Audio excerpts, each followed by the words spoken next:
عیسیٰ بن یونس نے ہم سے حدیث بیان کی، کہا ہم سے امش نے حدیث بیان کی، انہوں نے سالم بن ابی جعد سے، انہوں نے کریب سے، انہوں نے ابن عباس رضی اللہ عنہ سے روایت کی، کہا مجھے میری خالہ میمونہ رضی اللہ عنہ نے بتایا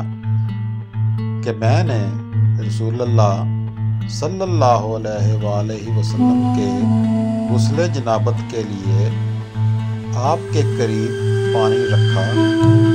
آپ نے اپنی دونوں ہتھیلیوں کو دھویا، 3 دفعہ دھویا، پھر اپنا دایاں ہاتھ برتن میں داخل کیا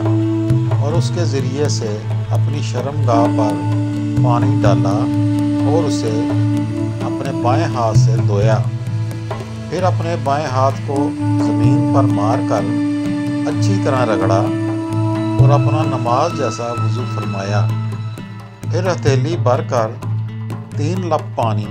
اپنے سر پر ڈالا، پھر اپنے سارے جسم کو دھویا،